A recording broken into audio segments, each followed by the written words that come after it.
మిత్రులారా నమస్తే. నేను మీ doctor Nalamasa Srikanth Goud.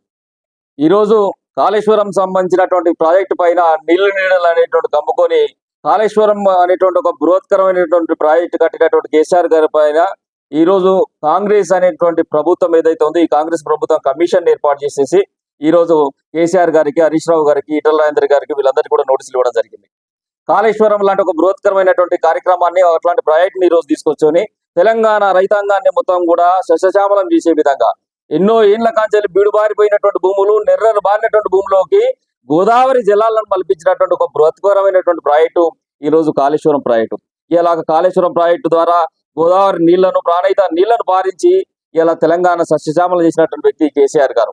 Rice bowl of Telangana ఈరోజు తెలంగాణను ఏర్పాటు చేసుకున్నాము. రైస్ బౌల్ ఆఫ్ ఇండియాగా ఈరోజు తెలంగాణ రాష్ట్రాన్ని పిలుచుకునేటువంటి పరిస్థితి ఈరోజు మనకు వచ్చిందంటే ఆ మహనీయుడు అయినటువంటి కేసీఆర్ గారు చేసినట్టు కృషి, తను గట్టించినట్టు కాళేశ్వరం సంబంధించినట్టు ప్రాజెక్టు. 4 వలసవాదులకు సంబంధించినటువంటి వ్యక్తులకు తాబేదారులుగా మారిళ్ళు. ఆ వలసవాదుల చేతిలో తెలంగాణను బలి చేసుకున్నారు. ఆ వలసవాదులకు తిలకాలు దిద్దిళ్ళు, ధనయజ్ఞం పారించిళ్ళు. జలయజ్ఞం అనేటువంటి పథకాన్ని పెట్టేసి ధనయజ్ఞం పారిస్తే వాళ్ళ కొమ్ము కాసినటువంటి ఆ నాయకులు ఈరోజు పాలకులుగా మనకు వచ్చిళ్ళు. కాబట్టి ఈరోజు కేసీఆర్ గారికి ఇలాంటి తప్పుడు నోటీసులు ఇవ్వడం జరిగింది. ఈరోజు చంద్రబాబు గారి సంబంధించినటువంటి డైరెక్షన్ లో ఇక్కడ ఉన్నటువంటి ప్రభుత్వం నడుస్తుందని చెప్పేసి ఈరోజు కళ్ళకు కట్టినట్టుగా కనపడుతుంది.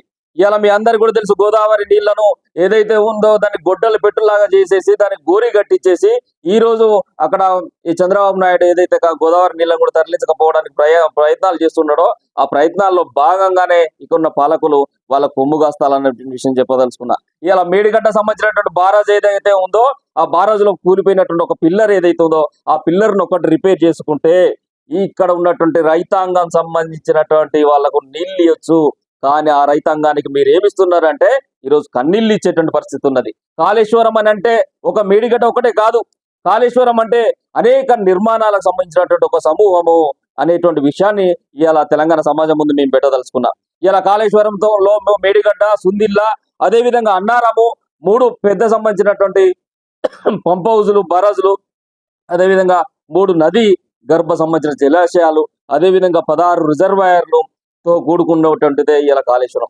21 పంప్ హౌజులు ఉన్నాయి కదా, 20 లిఫ్టులు ఈరోజు పనిచేస్తూ ఉన్నాయి. అదేవిధంగా 203 కిలోమీటర్ల సంబంధించినటువంటి టన్నెల్స్ సంబంధించినటువంటి నిర్మాణం ఉన్నది. 1531 కిలోమీటర్ల సంబంధించినటువంటి కాలువలు ఈ రోజున ఆ యొక్క కాళేశ్వరం సంబంధించిన ప్రాజెక్టులు అంతర్భాగం. బాహుబలి మోటార్లు అందులో అంతర్భాగం. ఇన్నిటి సమూహంగా ఉన్నటువంటి కాళేశ్వరము ఒక్క పిల్లర్ కూలిపోయింది అనేటువంటి ఒక సాకుతోని కాళేశ్వరం పైన